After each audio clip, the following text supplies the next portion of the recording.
Bueno, bienvenidos a un nuevo programa de Crisis y Conflictos del siglo XX, que hacemos con los amigos y colegas Raúl Canicova, Héctor Giuliano, aquí en TLV1, dirigido el canal por Juan Manuel Suárez Pinto, y estamos en la Segunda Guerra Mundial promediando la segunda mitad, en el frente que muchos historiadores militares de enjundia consideran el más grande de toda la guerra y de todos los tiempos, que es el frente ruso-alemán, la guerra 1941-1945, que enfrenta a estas dos grandes potencias terrestres.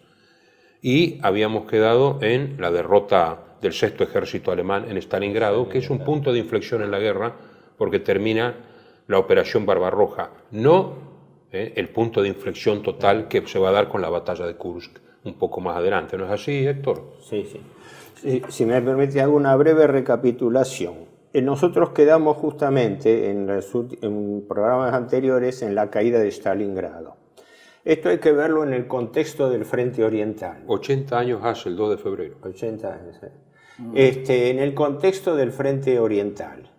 Los tres objetivos de la Operación Barbarroja se habían cumplido muy precariamente. El Frente Norte no logró la toma de Stalingrado, quedó el sitio. El Frente Centro inició la ofensiva sobre Moscú, la Operación Tifón, pero fue rechazada con un contraataque a principios de diciembre que, de no haber sido por la orden de Hitler de resistir a ultranza, podría haber desfondado todo el Frente Centro. Pero yo diría que en este primer bloque, en este programa en general, nos vamos a dedicar más que nada a las operaciones militares en el Frente de Ejército Sur, que es donde los alemanes sí habían obtenido progresos. Y en la ofensiva que ellos hacen en el verano del año 42, julio, agosto, es donde se producen los progresos más importantes, encabezado por el sexto ejército, que después va a quedar embotellado en Stalingrado. Esas operaciones ya las hemos comentado y constituyen el esfuerzo para desarrollar lo que en el año 42 la directiva de Hitler había bautizado como Operativo Azul. El Operativo Azul tenía dos grandes ejes. Uno, el grupo de ejércitos situado más al norte que tenía que tomar y tomó Rostov del Don, que era la puerta de entrada al Cáucaso, y de la cual de allí los alemanes iban a progresar hacia el Volga, en el lugar donde el Don y el Volga se aproximan, y está la ciudad de Stalingrado, y ahí es donde se encamina toda el ala izquierda del Frente Sur. Y paralelamente los alemanes penetran en el Cáucaso. El objetivo del Cáucaso era un subobjetivo de la Operación Azul, que se llamaba Edelweiss, que era la toma de Bakú específicamente. Pero ubiquemos geográficamente. Los alemanes progresaron en el Cáucaso con resistencia y con tierra quemada, porque los rusos a la vez iban retrocediendo, destruyendo las instalaciones que les servían, como había pasado en Ucrania, en el este de Ucrania, en la cuenca del Donbass. Y llegaron hasta Maikop, que diríamos a mitad de camino, pero no se pudo tomar Bakú, que por otra parte estaba flanqueada por sierras, tenía sus dificultades geográficas. Pero ¿qué ocurre? La caída de Stalingrado da por tierra a todo este plan. Entonces, si queremos resumir las consecuencias inmediatas militares de la caída de Stalingrado, yo diría que hay tres inmediatas. La primera y principal fue que los alemanes sufrieron una derrota demoledora, tanto militar como política como psicológica. Es un golpe que, es decir, el ejército alemán nunca había tenido una derrota y mucho menos de esa magnitud. Esto cambiaba la psicología. No nos olvidemos que a los pocos días de la caída de Stalingrado, el 31 de enero, es ahí cuando Goebbels convoca el discurso de la guerra total el 18 de febrero, ¿no? O sea, se la vieron realmente mal. La segunda consecuencia que yo veo importantísima es que la caída de Stalingrado no era solo la pérdida de la ciudad, la derrota. es que era parte de una ofensiva general soviética, sobre todo el Frente Sur.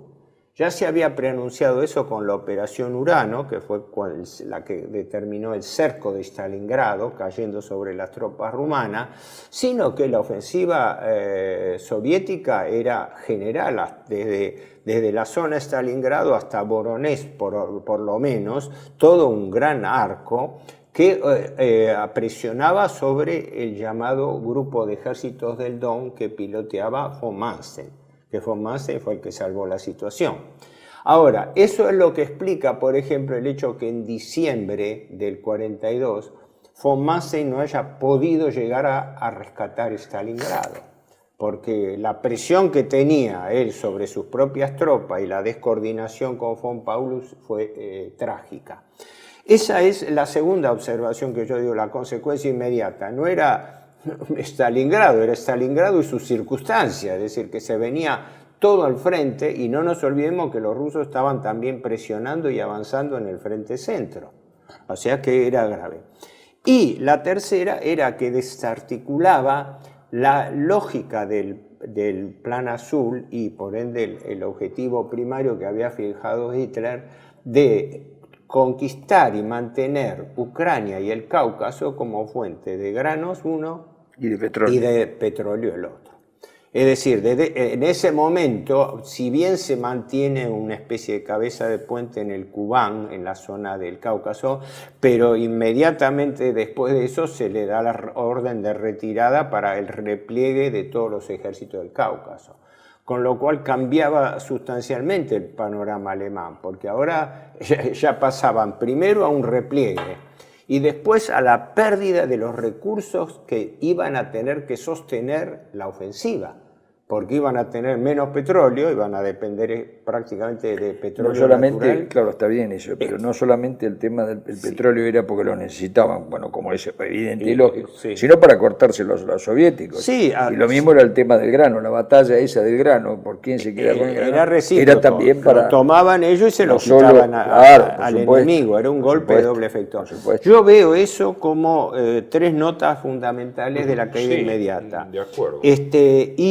Bueno, dejaría que, si vos querés dar un esquema del cuadro de dispositivo de fuerzas militar. Los rusos mejoraron mucho desde el inicio de la invasión del 41 al Plan Urano, sobre todo con la asistencia de algunos de los mejores militares. Recordar lo que es el Plan Urano. El Plan Urano es la contraofensiva soviética que encierra al sexto ejército de Stalingrado. El Stavka, o sea, el Estado Mayor ruso...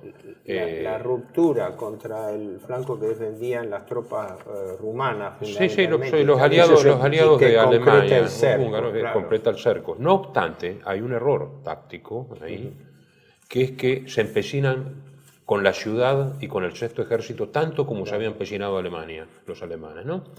Entonces favorecen la retirada del primer ejército Panzer y del 17 ejército del Cáucaso, que estaban al mando de Kleist, von Kleist, pueden retirarse justamente hasta Kubán, ¿no? Y fortificarse todavía en Crimea durante todo ese año.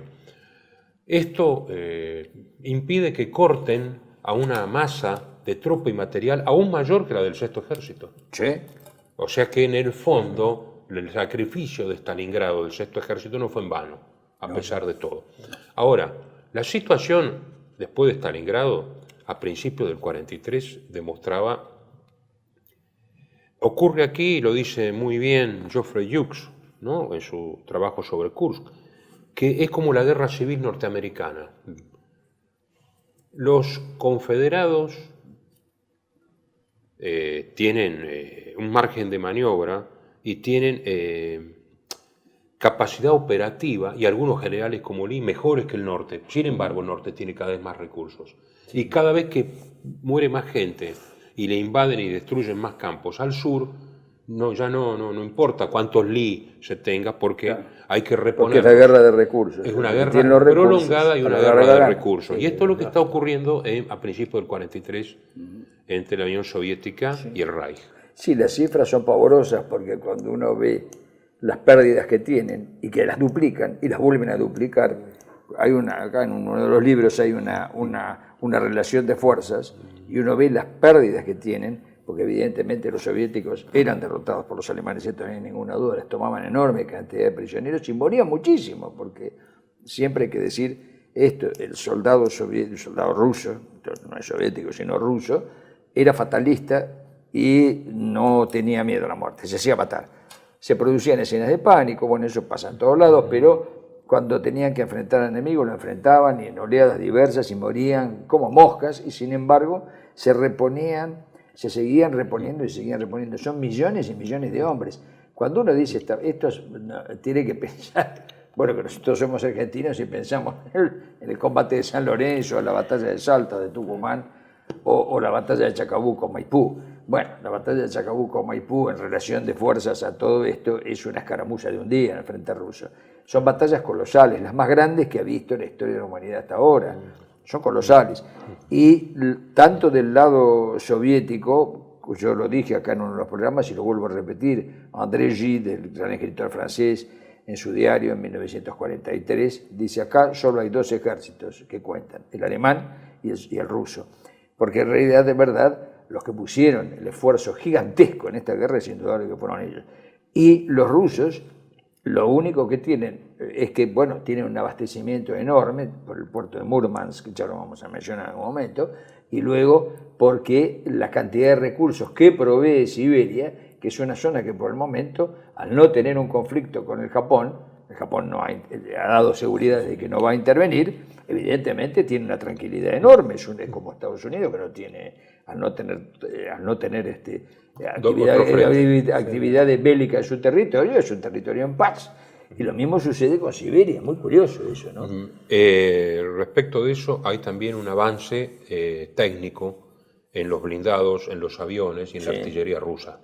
Y el reemplazo de los troperos, digamos, por algunos comandantes, Bagramian, Rivalko, etcétera, que ya vienen con otra mentalidad, ¿no? Discípulos de Zhukov, Zhukov, Rokossovsky, Vasilievsky eran buenos, pero ahora vienen comandantes medios. Sí, ahí se ve, puede ser, Horacio, la formación que a partir del año 22 con el Tratado de Rapallo, ¿no? La asistencia alemana al incipiente ejército soviético, que eran los restos del ejército zarista, si esa formación dio fruto, no por supuesto los viejos mariscales como Timoshenko, Vorosílov o Guburini, que evidentemente no eran buenos militares, habían sido sargentos y demás en las tropas del zar, pero sí en las formaciones nuevas, en los Zhukov, Batutin, Rivalko. Sí, que a su vez formaron estos coroneles ahora promovidos a generales. Porque ellos no tienen una formación de tipo occidental que se las provee Estados Unidos e Inglaterra, sino que en realidad la que tienen, curiosamente, la germánica. Claro, ¿no? Habría mucho para decir, porque está la improvisación. Cuando Stalin descabeza todo el grupo de Tukhachevsky antes de la guerra, eso significó un trastocamiento de la organización del alto mando ruso.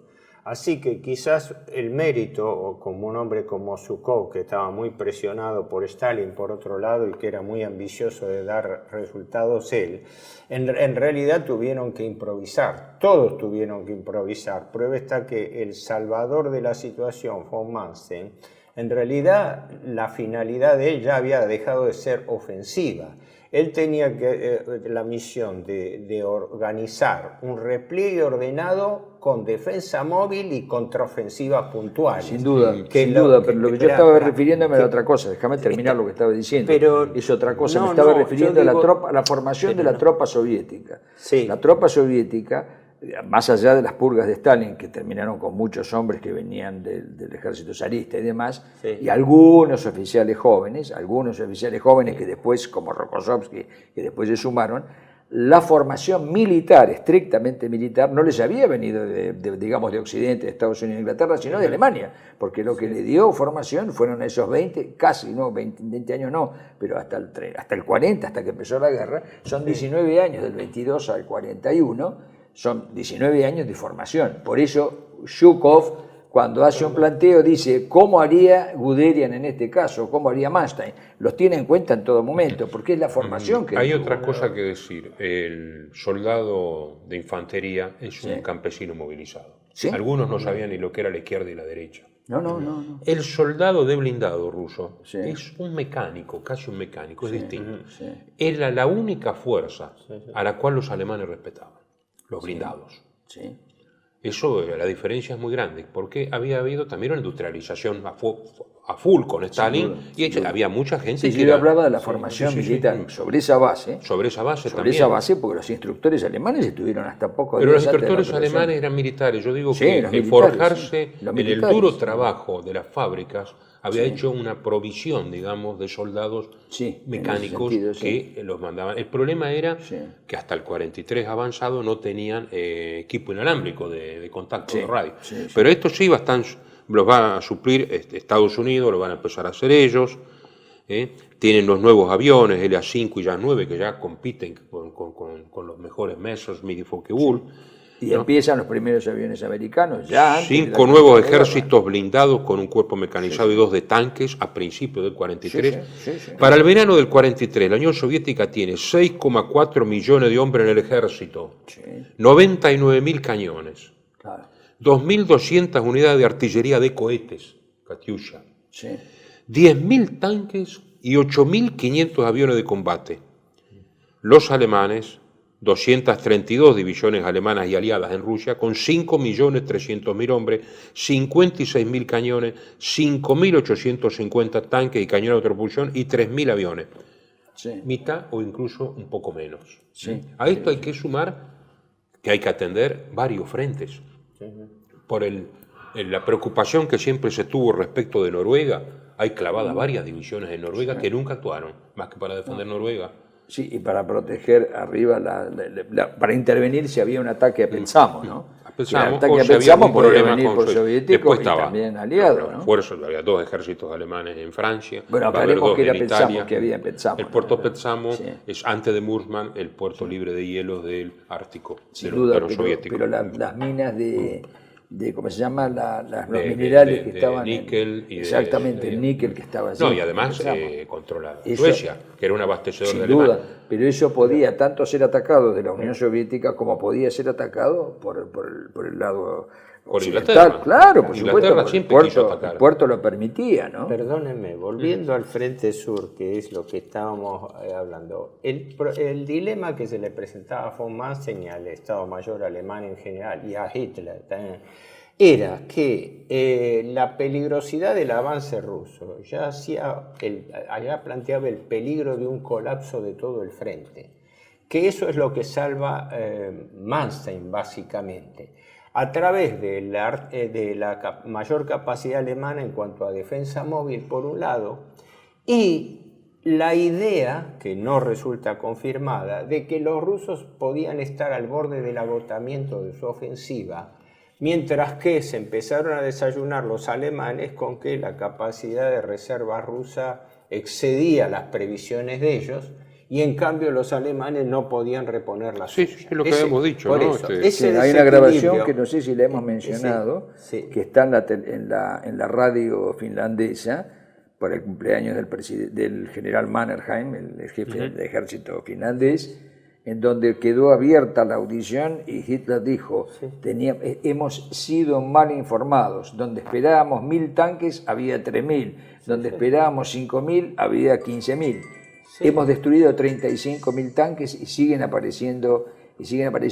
Esto después se corta, esta grabación está cortada porque simplemente fue un error técnico y quedó, y después se la dio a conocer. Sí, Pero, este problema... Por eso, pero yendo a las consecuencias inmediatas y al planteo, es decir, lo que es, el peligro era que todo el frente sur se desfondara.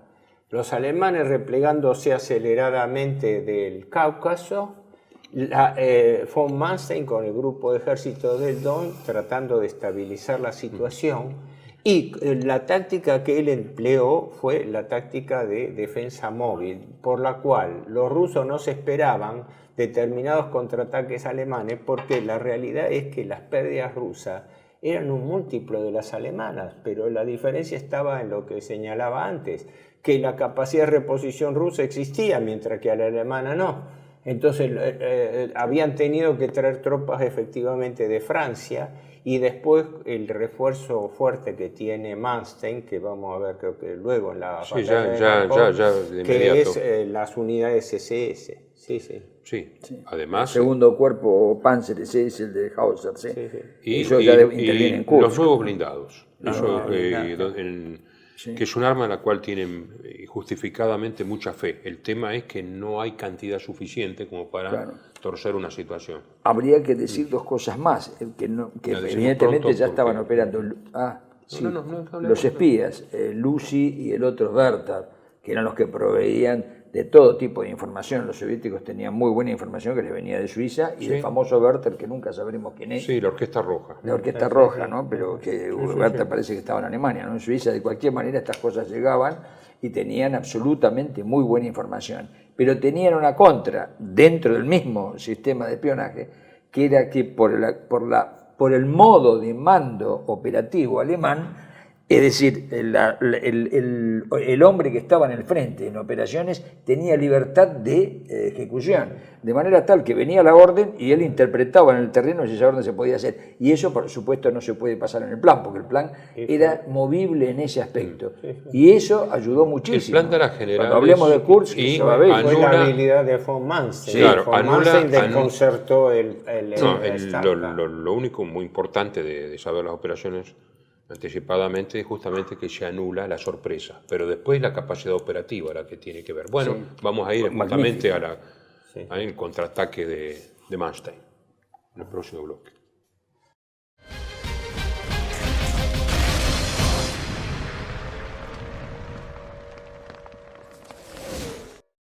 Bienvenidos a CEPA, Centro de Estudios del Pensamiento Americano. Nuevo sitio web de cursos de formación en política, filosofía, historia, literatura, geopolítica, religión, psicología y más. Cursos de formación que reflejan el verdadero pensamiento americano. Lo invitamos a elegir el curso de su agrado ingresando en www.cepa.la.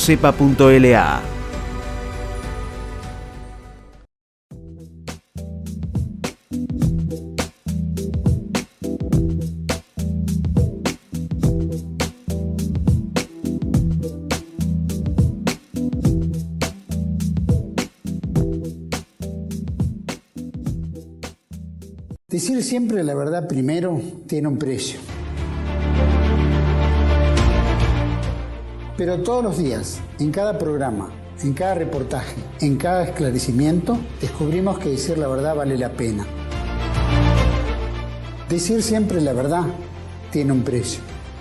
Pero cada vez que recibimos tu apoyo, entendemos que seguir luchando vale la pena.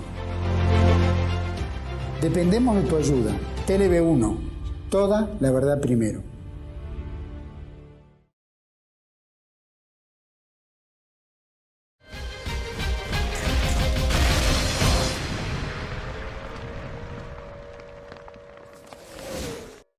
Bueno, Stalin quería algo más que Stalingrado y continuó la ofensiva.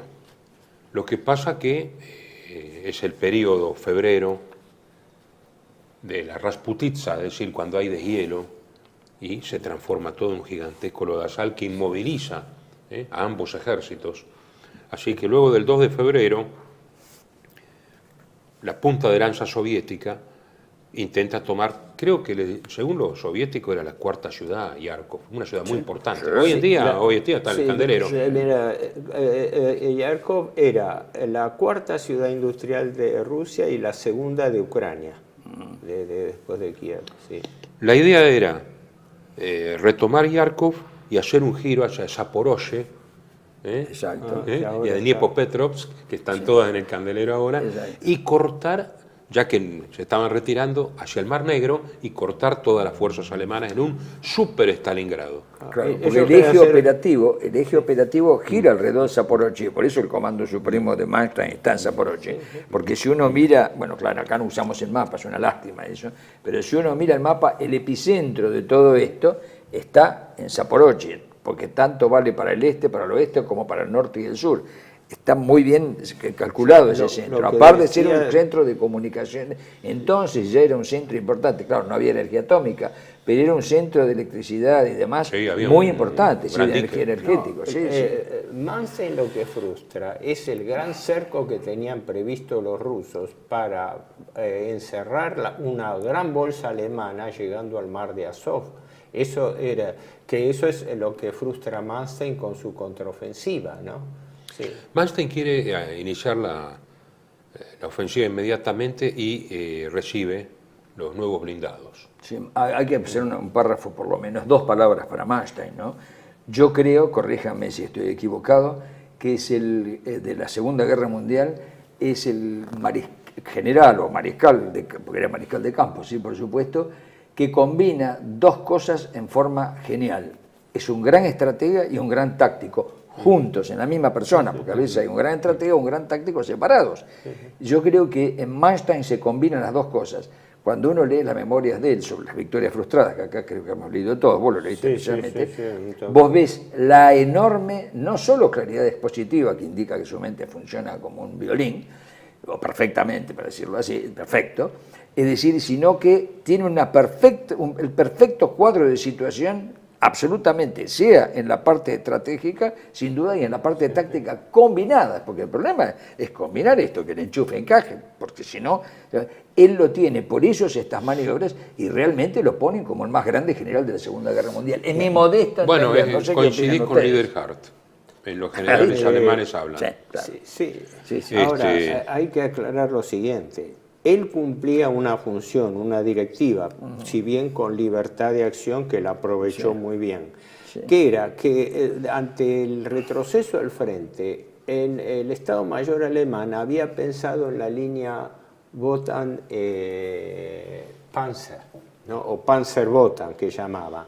Una supuesta, porque nunca fue integrada, porque tenía discontinuidades en el terreno, una línea de defensa que fuera desde el Golfo de Finlandia hasta el Mar Negro, que iba a ser donde los alemanes querían estabilizar el frente.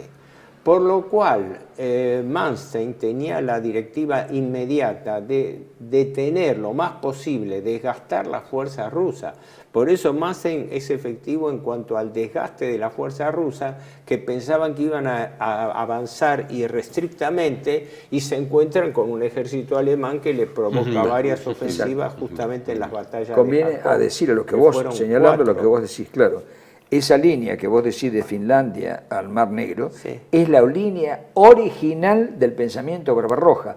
La Unternehmen, la Operación Barbarroja, tiene una línea original que es de Finlandia al Mar Negro. Esa línea, que son 4.000 o casi 5.000 kilómetros, esa línea de Finlandia al Mar Muerto, hasta está en la canción, en la marcha de combate, dice Von Finland, esta era la replegada, porque abarcaba la zona de la línea de Smolensk, o sea, era a mitad de camino de por eso, pero si vos mirás el mapa y trazás una línea, como vos dijiste, desde la Finlandia hasta el Mar Negro, es la línea estratégica como un eje, Astracán-Arcángel, claro, es como un eje. Si vos hacés girar ese eje, todo lo que queda de este lado es tuyo. Es decir, es indudable que la idea estratégica es esa, y hasta la canción, la famosa marcha del Frente del Este, lo dice. Von Finland bis zum Schwarzen Meer. Mandan dos frentes con varios ejércitos los rusos. El frente de Voronezh con Golikov y el frente del sudeste con Batutin. Dos buenos comandantes. Excelentes. ¿Y qué hace Manstein? Eso es el 15 de febrero. Permite, pues dura un mes la batalla, permite que tomen Yarkov. Al meterse en Yarkov, hace el contraataque con el primero y cuarto cuerpo Panzer, con el Panzerkorps SS a la cabeza, que son las 3 divisiones muy bien entrenadas y muy bien equipadas con los nuevos tanques, que son el Leibstandarte, Adolf Hitler, la Das Reich y la Totenkopf. Las 3 primeras divisiones SS que eran blindadas, y las más antiguas. Sí, que junto con la Großdeutschland creo que son las mejores divisiones de la guerra. Sí, la Großdeutschland la Großdeutschland del ejército, pero las Leibstandarte, das Reich y Totenkopf. Las mejores que tenía el Reich. Era ahí el segundo cuerpo, no me equivoco, segundo cuerpo Panzer. Esto es primero, este primero y cuarto en este momento ejércitos Panzer. Segundo Panzerkorps. Sí, fue en Kursk. Claro. Pero salió de ahí. Salió de ahí. Entonces, ¿qué hace? Siempre, hace? Embate por el sur, digamos, si la maniobra es tomar Yarkov e ir al sur, rodean Yarkov por el sur, entonces se corta la línea de suministro. Están con graves problemas los rusos de suministros y ahí tienen que retirarse del otro lado del Donetsk. O sea, una maniobra rapidísima y muy brillante. Y se retoma Yarkov el 15 de marzo, o sea que va de 15 a 15. Esa fue la llamada segunda batalla de Kharkov. Porque Yarkov, la primera fue la conquista que se hizo la tercera, en el 41. la primera era la conquista, la segunda es cuando Timoshenko no, fracasa. La segunda es esta, cuando avanzan los rusos y son rechazados por los alemanes.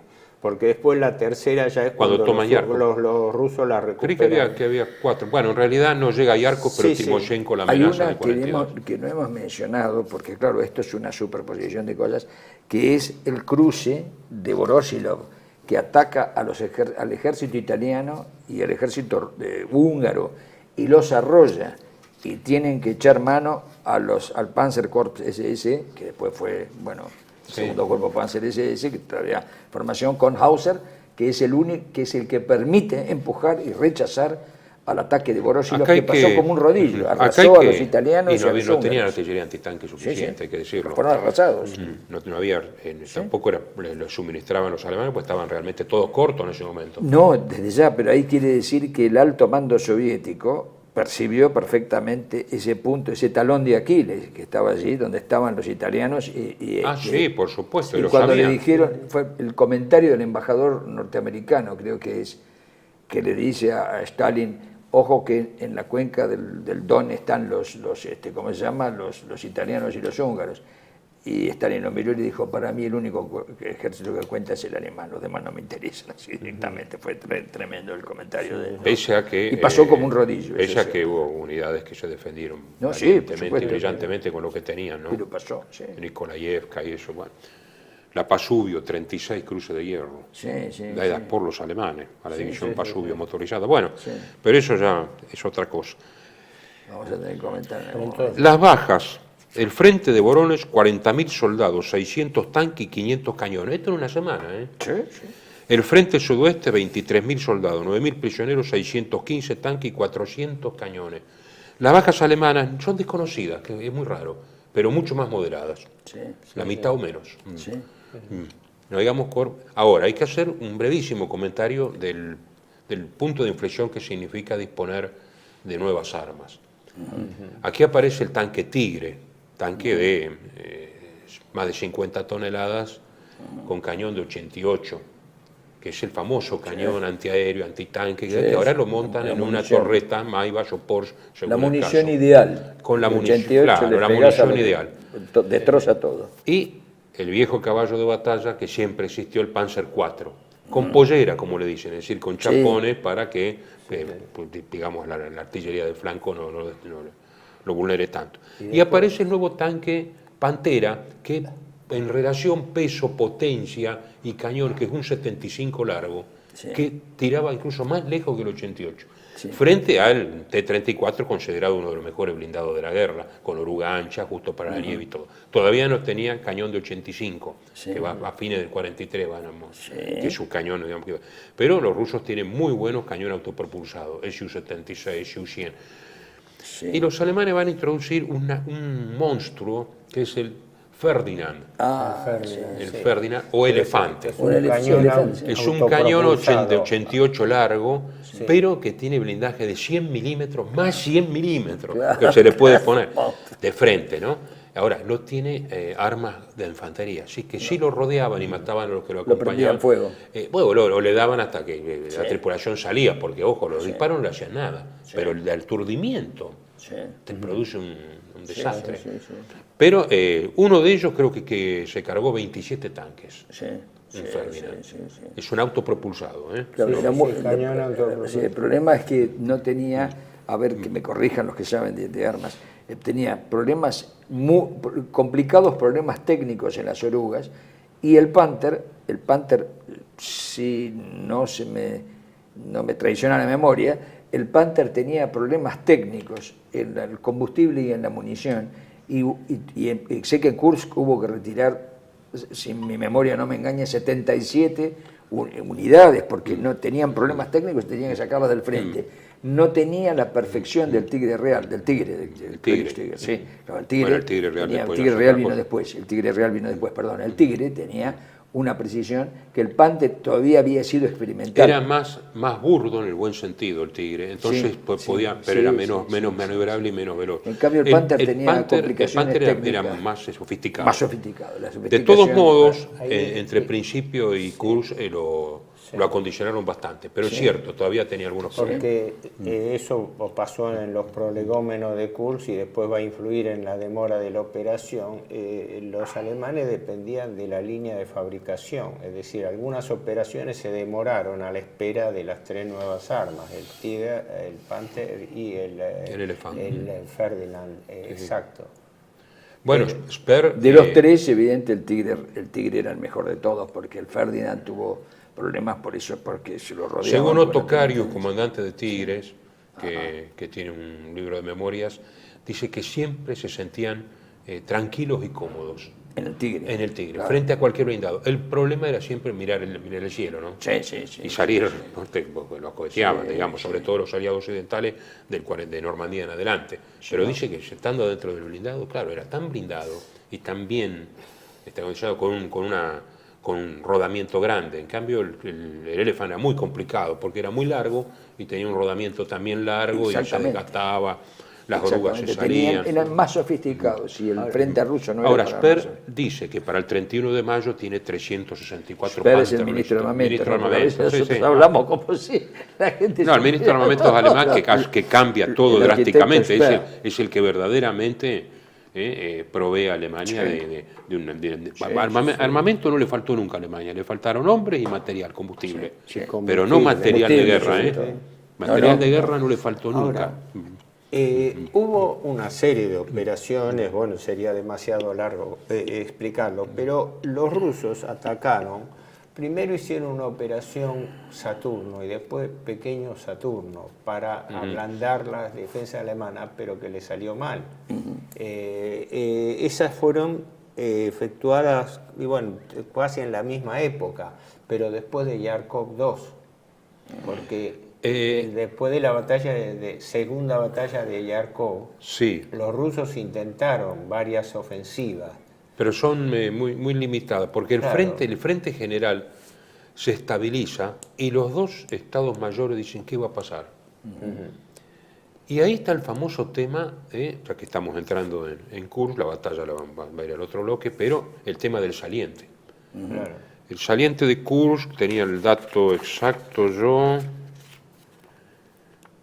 era un saliente que tenía 241 por 286. Era un enorme pulgar metido en territorio controlado por Era una tentación para los militares, sobre estratégica. todo, una Sí. tentación bárbara. Ahora, acá está muy bien, Salisbury reproduce, ¿no? La orden de operaciones número 6, el 15 de abril por Hitler.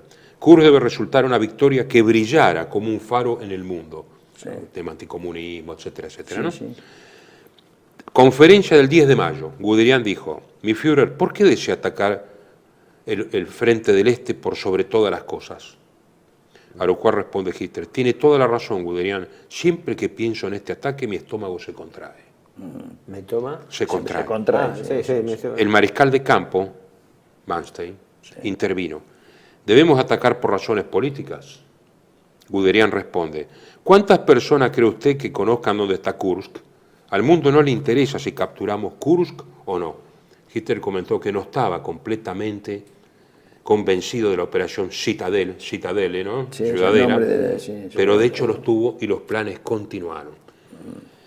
Claro, acá es una decisión a vida o muerte. Sí, y muy sobre el filo de la Pero navaja. una cosa importante, Hitler estaba personalmente entusiasmado con lo de Kursk porque pensaba, y efectivamente, era la última alternativa que tenía para cambiar el panorama del frente oriental, incluso, como ya lo había hablado con Mussolini, la posibilidad de que con una victoria militar se pudiese sentar a negociar una paz por separado. Sí. O sea, en el Pero- caso de que hubiera... en el caso que hubiera Estaba, había que resultado. tener- Entonces, El énfasis era que si en la saliente de Kursk se concentraba una bolsa con fuerte cantidad de bajas y prisioneros, etcétera, hubiera sido un golpe que hubiera resarcido Stalingrado. Yo te digo porque opiniones de gente que estudió el tema, entre ellos Wilfred von Owen.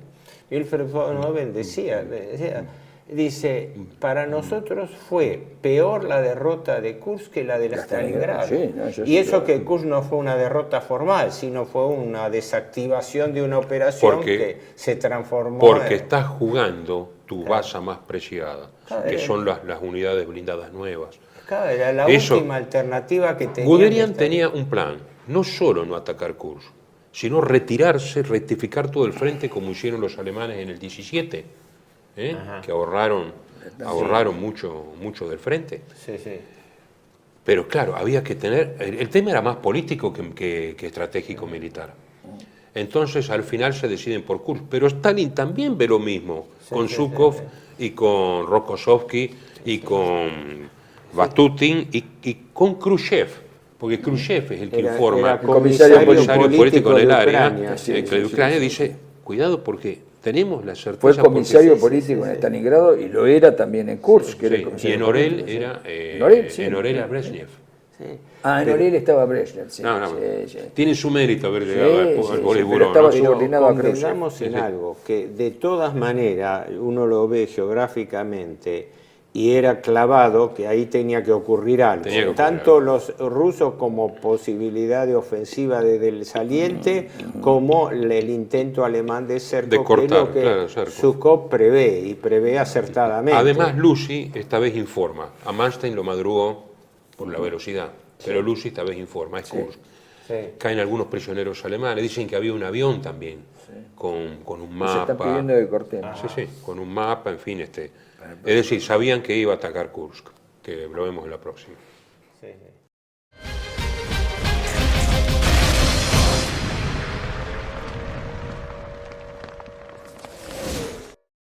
Bienvenidos a CEPA, Centro de Estudios del Pensamiento Americano. Nuevo sitio web de cursos de formación en política, filosofía, historia, literatura, geopolítica, religión, psicología y más. Cursos de formación que reflejan el verdadero pensamiento americano. Lo invitamos a elegir el curso de su agrado ingresando en www.cepa.la.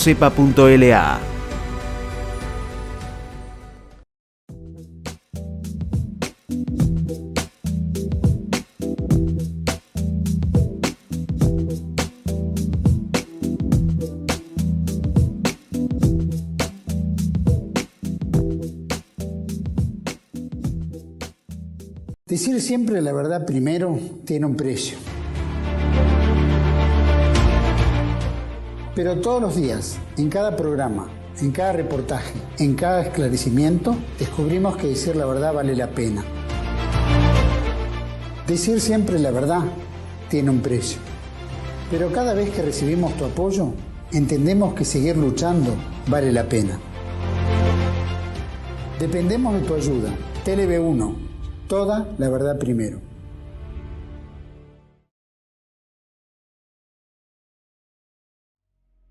Dominium Mundi, del Génesis al Gobierno Mundial, de Samuel Cruz, una monumental obra en la que se devela que el proyecto político del Gobierno Mundial se remonta a épocas tan antiguas como el propio Génesis, el Templo de Salomón, Alejandro Magno y el Imperio Romano. Historias que tienen en común su temprano interés por el control del dinero, de las armas y de la narrativa, las herramientas predilectas de las élites dominadoras para moldear a las masas y llevarlas a aceptar una autoridad mundial. En esta, su segunda obra, el autor recopila y conecta los eventos históricos que han sido alejados del conocimiento público porque la verdad no es conveniente para los poderosos del mundo. Dominium Mundi, del Génesis al Gobierno Mundial, disponible en Amazon en formato físico y Kindle.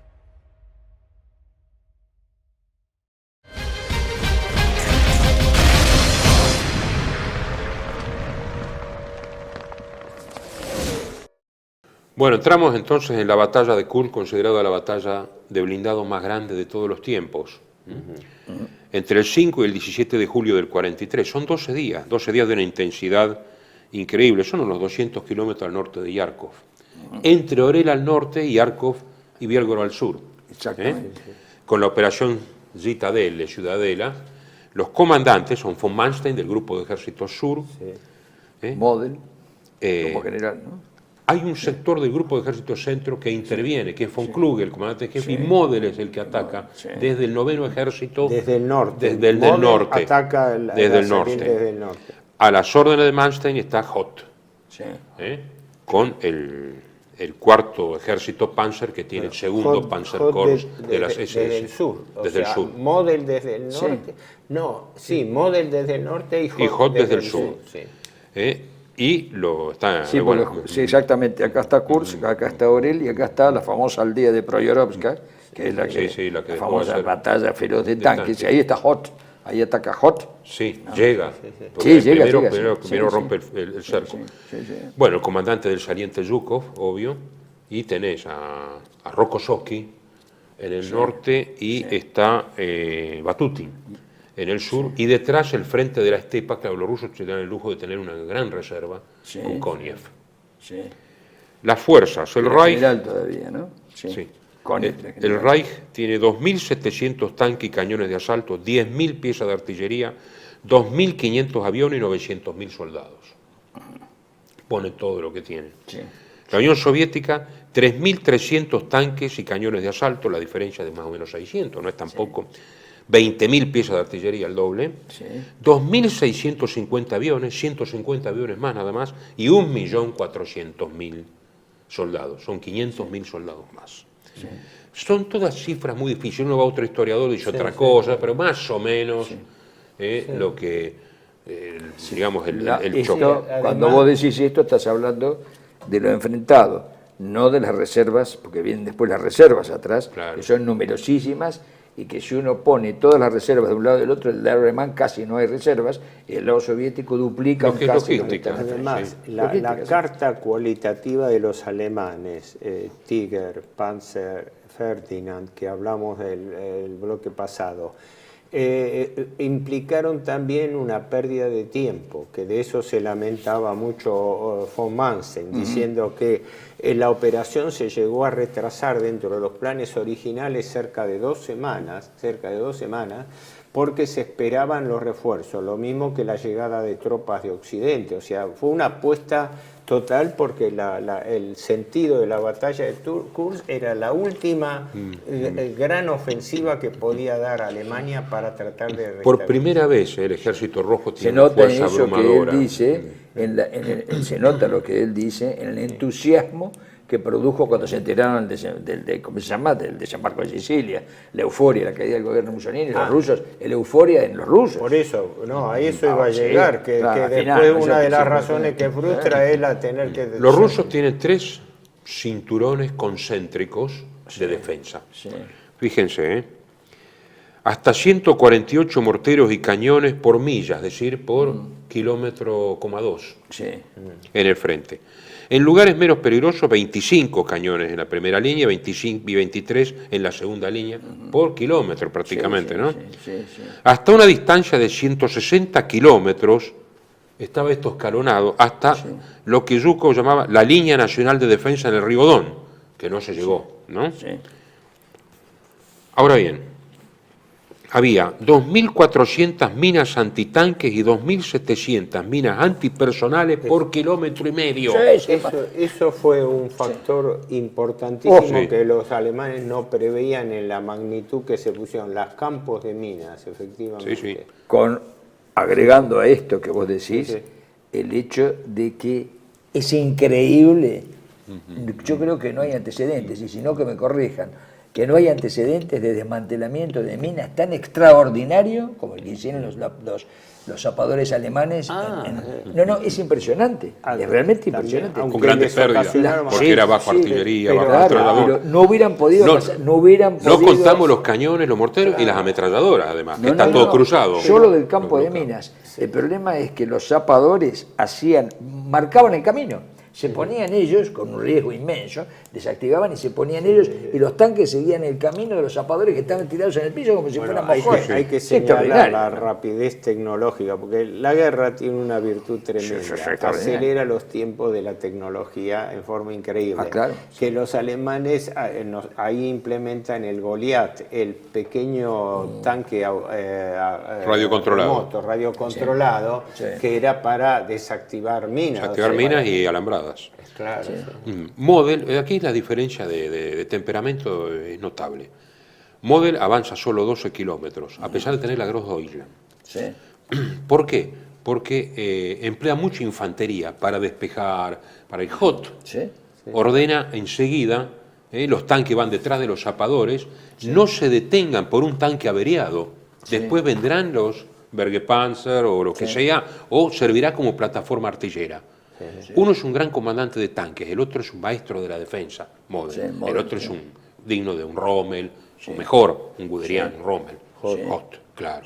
Ese avanza 30 kilómetros y hay una aldea que se llama Pirkov, que es un mini Stalingrado.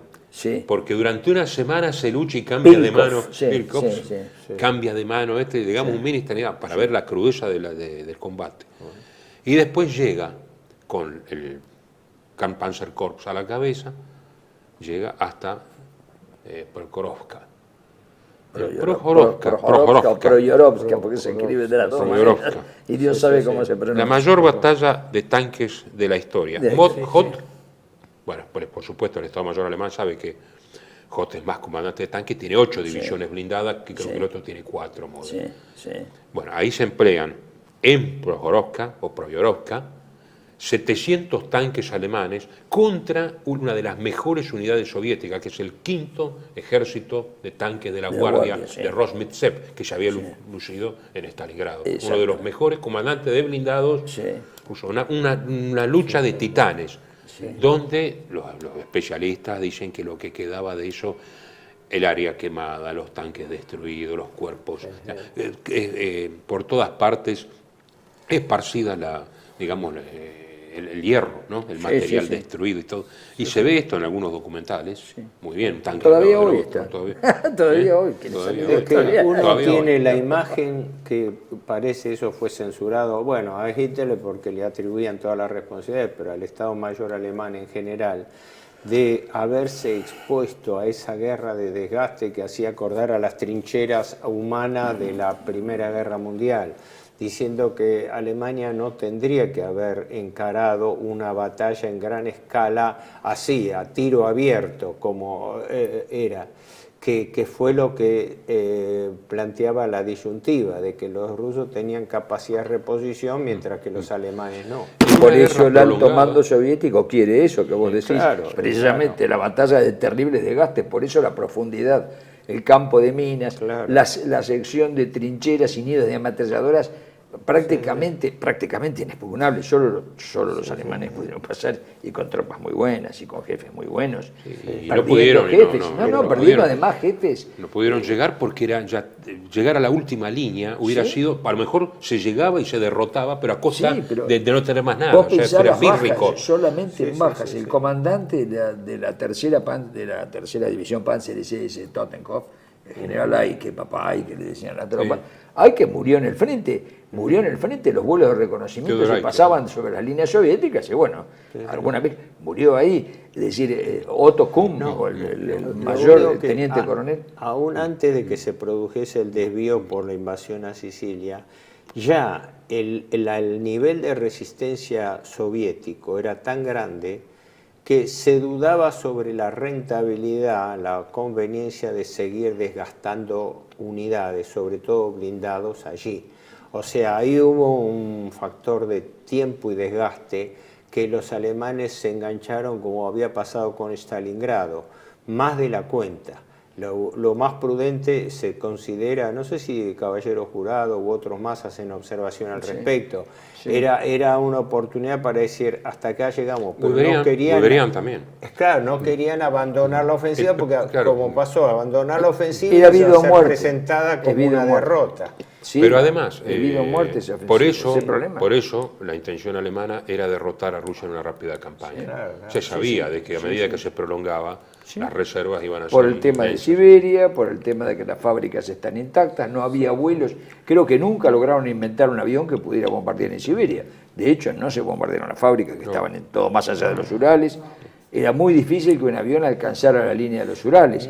Más allá no pasaban y eso permitía un territorio en paz, visto que no había Yo amenazas entiendo que ajenas. los factores que llevaron a la desactivación de la Operación Ciudadela, no la derrota, aunque los rusos y los aliados lo incierto, presentaron fue como absolutamente derrota incierto. por el Es hecho un que los repliegue. alemanes desactivaron la ofensiva, pero si hubiesen tenido las manos libres, quién sabe lo que pasaba, muy probablemente.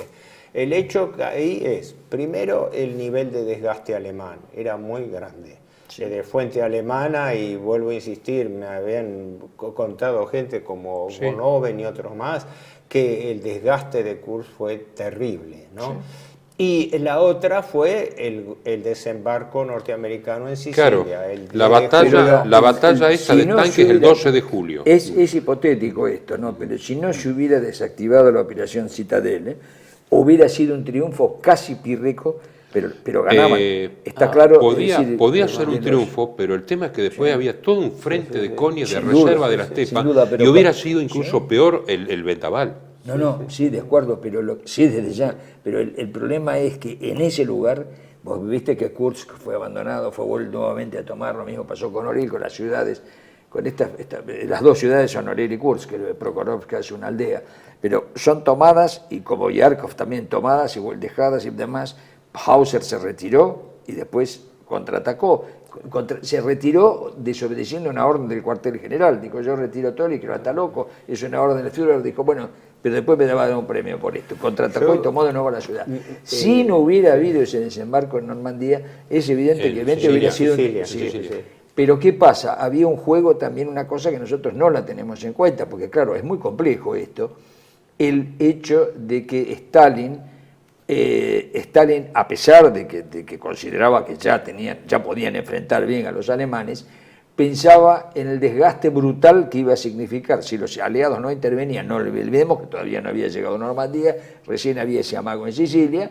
Es decir, Stalin pensaba en una línea de diálogo a través de Suecia. Tiró una línea. Por eso es que hay que ver qué hubiera pasado. Bueno, lo tenemos que decir, ¿no? Como no pasó, tenemos que decir qué hubiera pasado si los alemanes no hubieran tenido que distraer fuerzas para mandarlas a Italia por la caída del gobierno Mussolini y por la invasión en Sicilia. Yo creo que hubiera sido una victoria casi pírrica a lo pirro. Porque no olviden que el frente sudoeste, Sokolovsky y el frente de Briand, de Popov, atacan en la zona de Orel. Hay que distraer fuerzas más, tiene que traer fuerzas incluso de Kursk al norte. Un general victorioso, el general Batutin, creo que terminó con un infarto después de esto, y eso que estaban, evidentemente la superioridad de material y todo la tenían los soviéticos, esto no hay duda, que eran más, que tenían más material, es evidente y que estaba bien hecha la estrategia, no era mala la estrategia soviética, para nada. El contexto es que no solamente se estaba luchando con ofensivas en Kursk, en el Frente de Ejército Centro en el norte, en Briansk y Orel, en el sur seguía, los rusos estaban avanzando hacia el Mar Negro. Leningrado estaba cercada y distraía un montón de tropas.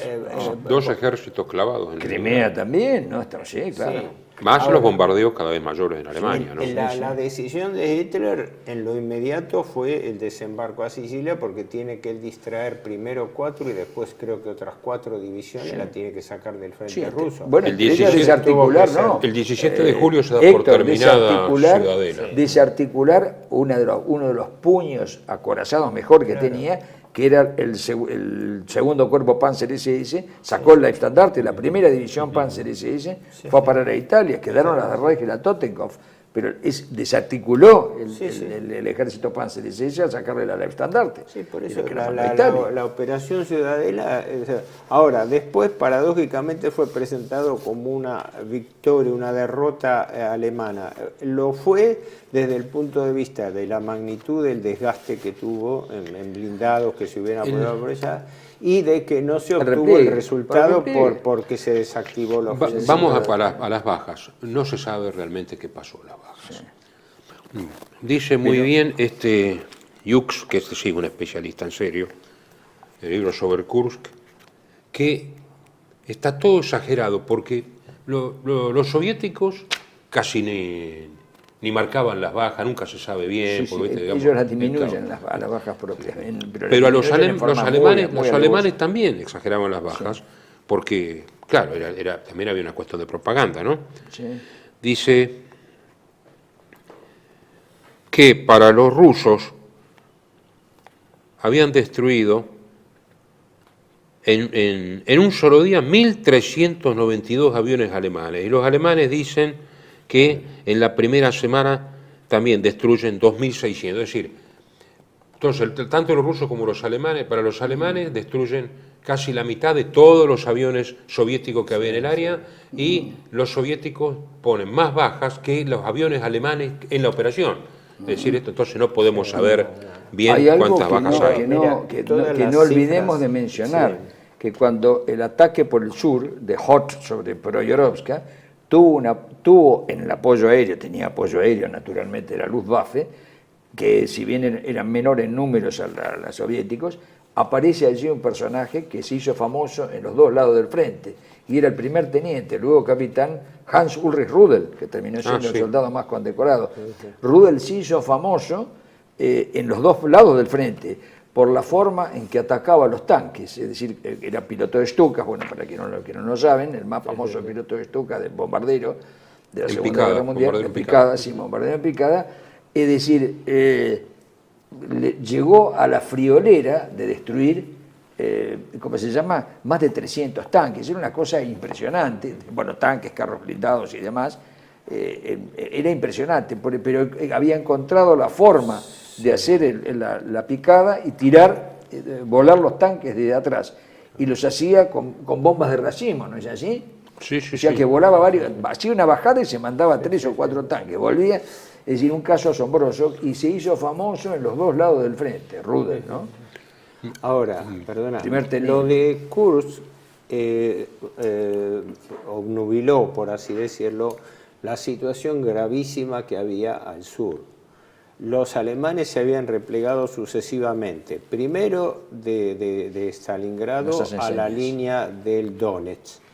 Después tuvieron que abandonar la línea del Donetsk al río Mius. Sí. Y después vino la batalla sobre el Dnieper, donde en realidad hubo toda una combinación de batallas, no fue una sola, ¿no?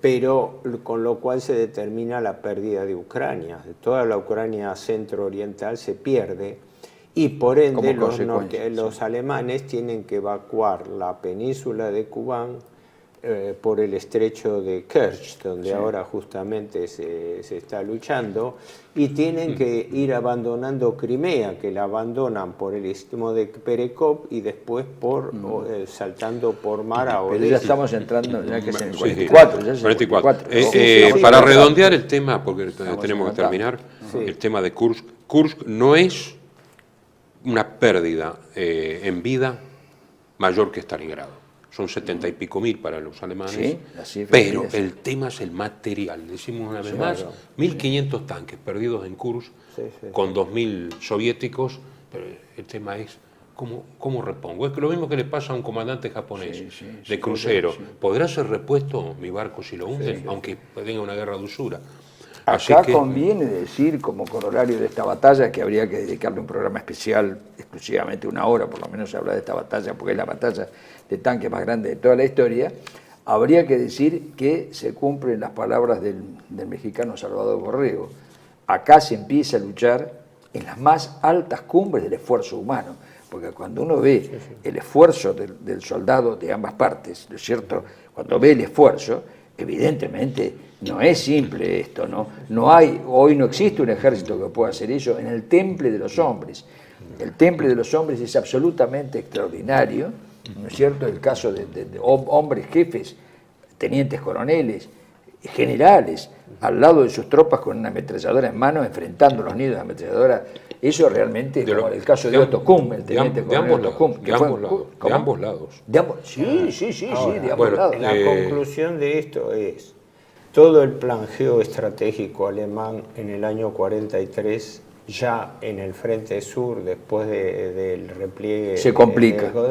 Ya se derrumba. Ya la perspectiva era la otra, la perspectiva era la ofensiva que iba a seguir ya sobre territorio alemán y sus aliados. Con el tiempo... Sí, claro, pero eso es 44. Eso 44 Claro, lo vamos a abordar en su momento. Ahora terminamos. Esa es la consecuencia. Perdón, terminamos Sí, porque si no sí, se nos sí. prolonga demasiado. Muchas gracias. Okay.